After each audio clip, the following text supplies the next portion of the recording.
Hi guys, thanks for joining us at Kai's Corner. Today we're going to be learning how to make this cute little 1/6 ball jointed doll outfit. Comes with a sweater, a bandeau top, a skirt, underwear, and these cute little socks too.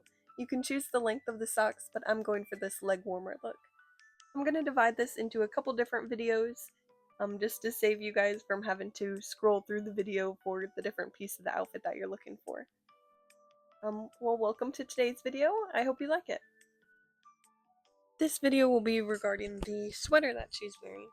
So I just cut this out on a piece of cardstock paper.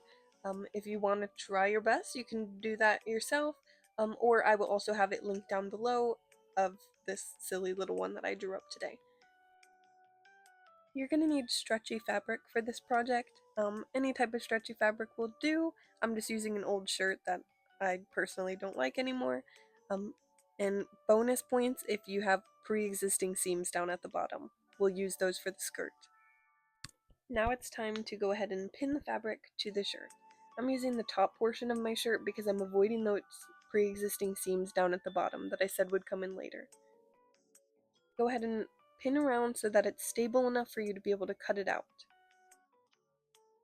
Now that my pattern is stable, I can go ahead and begin cutting. You want to be careful, you don't want to overcut. But you want to try to follow it pretty closely. It's okay if you're rough on the neckline, we'll go back and fix that later.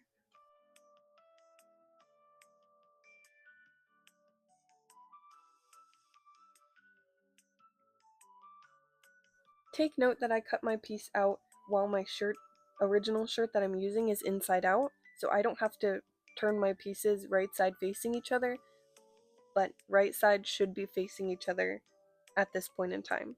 If they're not, you can flip them when we unpin. You can now unpin the pattern from your fabric, and then replace the pins, making sure that you'll be able to fold it in half. Just wait, you'll see. Now that my pins are back, I'll be able to fold this shirt in half to clean up the neckline. I was a little rough up here, so time to fix it up a bit because this edge is going to be raw even though the shirt is finished. Or when the shirt is finished.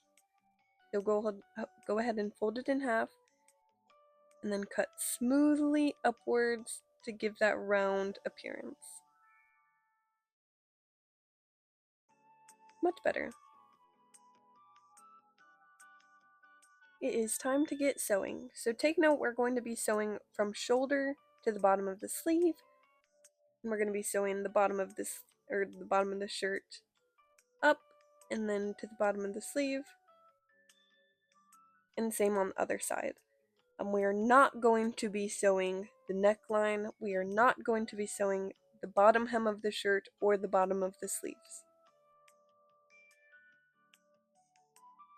I'm going to be using a zigzag stitch for this, right along the edge of the fabric so my two pieces stay together. Make sure that you are keeping both fabrics being sewn together. Don't only sew the top one or the bottom one. I'm back stitching just to make sure that my neckline and my sleeve doesn't come undone, and then I'm just curving down the edge there around the shoulder. You may have called it, but I did not have my fabric binned correctly before I put it into my sewing machine, so I did get stuck. Make sure to readjust your pins so that they can properly go through the sewing machine. Stretchy fabrics and sewing machines sometimes don't really get along. The outer edge of the first sleeve is done. Now moving on to the armpit seam. Still using a zigzag stitch, still making sure to backstitch. It's okay if you get stuck. It's not going to mess up your project, just pull it out of your machine best you can. Keep in mind, coming up on this armpit turn, you want to make sure your needle is in the fabric, lift up your presser foot, turn your fabric, put back down your presser foot. Anytime your presser foot is coming up to turn your fabric, you need to make sure your needle remains in the fabric. Alright guys, 2 seams done. We're almost there. You just have to do the same on the other side, and then you're finished with your shirt. Make sure you're trimming up any loose threads that are coming up after these seams. You don't want them to get all tangled and mess up your project.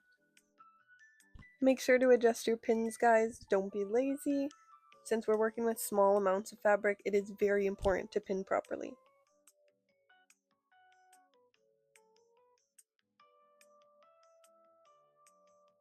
Trim up all those long threads, and we've only got one more seam to go. Make sure that we are doing the armpit seam the same way we did the other sides. And then once we're finished, I like to trim up the bottom and the arms just to make sure everything's nice and straight.